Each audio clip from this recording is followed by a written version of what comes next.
Hey girls, I'm back with another video. This time I am doing a Q&A on some questions that you guys have been asking me specifically about being like a no-face creator. Some of these questions are going to apply to everybody, but on my last Q&A video I asked you guys to leave some comments with some other questions that you had. Some of these questions I already answered in the comments, but some of them I wanted to include in a video because I felt like a lot of people would have the same questions. So I'm just going to get right into the questions that you guys left for me. The first question I have here is, I would love to see more tech tips on how to create faceless content. For example, editing, thanks in advance. This is a great question. I don't know how much you're going to like my answer. So, as you can see, like with being a no-face YouTube creator, there's not really any tech that I use to blur my face. I literally am wearing a hospital mask. I don't wear this obviously when I'm doing and making OnlyFans content because it's just not very sexy. But for the most part, like all the content that I make is just, the camera's angled, so it only gets like my neck down. So they just can't see my face. Or I just turn around and I do a lot of like from the back, doggy style sort of shots, like POV. I don't use anything to edit, like some sort of like blur, face track type of thing. I don't use any sort of filter that replaces my face with someone else's face. I will say, now that we have filters, like Instagram filters and TikTok filters, it would be a lot easier now than even like a year ago to just pick a filter and put that over your face. And there are some that will completely change the way that you look. So that's a good option. If you want to do that, you can look up some face changing, face altering filters on TikTok. But yeah, I mean, really, I just don't, I simply don't show my face. Like, when you're starting this no-face OnlyFans thing, it's really important not to complicate things. Don't worry about it being perfect or pristine or polished. You're not a professional porn star. You're an amateur, and that's why they are subscribing to you, because they want to see someone that's real. They want to see a real person. And just because you're not showing your face, it doesn't mean that they don't still value that. So don't overcomplicate it. If you want to use a filter, do it. If you want to use like a ski mask, make it pink, a cute little moment there, do that. If you want to put on a wig, do that. I mean, but for the most part, just make sure that the camera is angled downward. That's it. It's too easy. Okay, next question. How do you get past the verification part without showing your face? They ask to connect your social media with your face being visible on your page. That's a really great question, and the answer is that you cannot get past the verification without showing your face. But wait, do not panic. Do not run for the hills. Let me explain it to you. So basically, to get verified, OnlyFans wants to make sure that you're a real person because they don't want people exploiting children on their page, which is totally valid and totally fair. So in order to be verified, when you're first signing up for your page, before you post any content, they want to see one of your real life social media pages. So I did my Instagram. My Instagram had been private before that, so I went on there and made it public. I had maybe 9 pictures of myself on there. I definitely wasn't posting all the time. I wasn't like super, like I wasn't popping on Instagram. But it was enough for them to see that I was a real person with the same face, with, you know, real friends and all that. Basically, all I had to do was send them the link, send OnlyFans the link to my Instagram. They didn't show anyone this link. They didn't make this link public or anything. They didn't share it with my subscribers. I didn't have to tell my subscribers what my personal Instagram was. Once they verify that your social media is good to go, I went back on and privated it again. None of my subscribers ever knew what my social media was because OnlyFans doesn't share that information with other people. So if you're worried about that, I would say there's really no reason to be worried about it. It's not like it's going to get leaked, like it's confidential. It's on the back end of OnlyFans, so it's not like it's something you're posting on your page. And afterward, you can go back and privatize it. So that is something you'll have to do. But, I mean, it's not like you're telling the world who you are. You're just letting the OnlyFans moderators make sure that you're real. Okay, the next question says, I'm researching OnlyFans. I'm 51 and a redhead and into BDSM. What would you suggest I go with first? Do I start with pictures and a video, and after I see what the people interested in me are interested in? I am doing this on my own as well. I've done well on other sites with really not trying. I would want to invest in this. Any information would be great as I'm still researching. Thanks. Also, I don't want to use my real name, obviously. Okay, you don't want to use your real name? Great. Don't. Most people don't on OnlyFans, and that's totally cool. Okay, so you're 51 and a redhead and into BDSM, that's great. What I'm hearing from this question is basically you don't even know where to start, which is totally valid. Neither did I. It can kind of feel stupid to post stuff on your page when you don't have any subscribers. But that's what you gotta do. I mean, no one's gonna come to an empty page. So basically, it's just one big experiment, and it's gonna work differently for everyone because everyone's audience is different. If you know that you're into BDSM and that's the type of content you want to make, that's so awesome. So experiment within that niche. If you want to start posting, like maybe start with like and you're solo, so that's a little bit of a challenge, but most creators are solo, so that's fine. You could do like a self-spanking video. You could do like a femdom POV sort of thing where you put the camera on the floor and you step on the camera and you talk shit to the camera.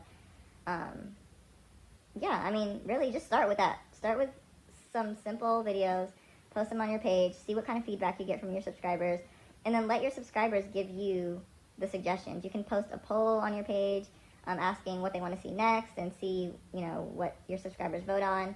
And yeah, it's really that simple. You just got to go for it. If you have an idea in your head and there's no reason you can't do it, then just do it. And if no one likes it, fine. And if everyone likes it, great. Then you know what to do next time. But lean into those niche qualities that you have. It's really awesome. The next question says, hi, how can I get advice from you personally?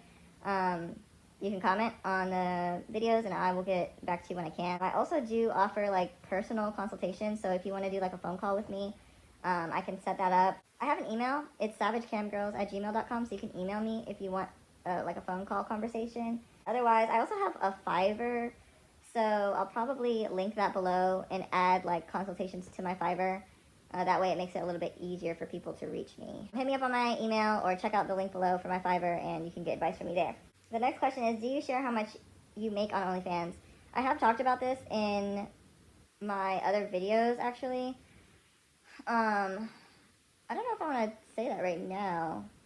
Maybe I'll make another video breaking down like how much I made monthly and things like that. If you guys want to know like a breakdown of how much I've made and what I made from what sort of content and everything, let me know and I'll make a video about that. Okay, this last question says, maybe this is obvious and this question is stupid, but where do you put your money? Do you put them in your own bank account? Do you use a different bank account? Maybe you separate everything. Some people say don't use your bank account, use a different one, but I don't see much explanation. Sorry for the long question. Okay, first of all, not a stupid question at all. It's actually really specific and it's a question a lot of people probably have. So, the way that money works on OnlyFans, it's like, let's say you get your first subscriber and your subscription is like $15, right? So when that subscriber hits subscribe, $15 minus like 20%, because OnlyFans takes 20% of everything you make. So like let's just say 13. I'm not gonna math. Let's just say $13. $13 is gonna be pending on your OnlyFans page. So that basically means that you are gonna get that money, but it's gonna take like, I think it's like 7 days. I want to say like 5 to 7 days for the money to actually hit your OnlyFans balance. So your balance is going to be $0, but you're going to have like $13 pending. In those 5 to 7 days after the payment is completely processed, then it'll say that your balance is $13. Once your balance is $13, that is when you can cash out. And cashing out means you're actually going to receive that money via direct deposit on whatever bank account you have linked with your OnlyFans. The way that I did it was I created a new checking account just for my OnlyFans. That way it was easy for me to track what I was making and then what I was spending like on OnlyFans expenses for my taxes. But you don't have to do that. You could just link it to your personal checking account. Don't worry about the name being linked. No one's going to see that except for your bank. And they're not even going to see that it's from OnlyFans. It's going to be called something different when it is deposited. But yeah, basically, the money is going to you in the form of a direct deposit. So it's going to go directly into whatever bank account you have set up. Oh, actually, and there's one more question. It says, have you offered the girlfriend experience? I'm wondering what you charge. I just had someone ask me about it. I have offered the girlfriend experience, but I didn't call it that. The way that I charged them for that was basically like by the message. So I would talk to them, send them a few messages, like maybe 2 or 3 short messages, and anytime I would like send them a paragraph or I would have like been talking to them for more than 5 minutes, I would attach a charge for them to open the next message. So let's say someone was texting, good morning, beautiful. I would say good morning with a little heart. He would start asking me about my day. I would tell him. He would say that I look so sexy or whatever. He's thinking about me. And then in the next message, I might send him a paragraph about how I'm thinking about him too and da-da-da. But in that next message, it's going to cost him like $5 to open the message, and it might be like $10 because I might attach like a little picture of me in a cute little outfit or something like that. I like doing it that way rather than charging them a set amount for the girlfriend experience, because I had so many subscribers and so many people to talk to, I couldn't guarantee that I could talk to everyone every day. So by doing it like per every few messages like that, it would guarantee that they weren't sending me money that I wasn't able to actually compensate them for, if that makes sense. That's just what works for me. I haven't heard anyone say that in any videos or anything like that, so I know that's not like the standard way to do it. I'm not saying it's the right way to do it. I'm not saying like, you know, that you should do it that way, but that is what I do, and that's what I did. So if that's what you want to do, then feel free. That's just what works for me when I have so many subscribers. And yeah, those are all the questions that I had on my recent video. Thank you to everyone who left a question for me. Check the description box for my referral code if you haven't started a page but you want to start a page. I'm also going to put the link to my Fiverr down there, and I'll list some opportunities for consultations on my Fiverr. So if you want like one-on-one advice from me, then you can get it there. If you need anything else, like a tip menu or art, like graphic designs for your page, a little cover heading, you can get those on my Fiverr as well. And yeah, thanks so much for all your questions. If you got anything else for me, drop them in the comments. Feel free to check out some of my other videos on my channel. And I hope that this video was super helpful and that you are making lots and lots of money. I'll see you later, girl.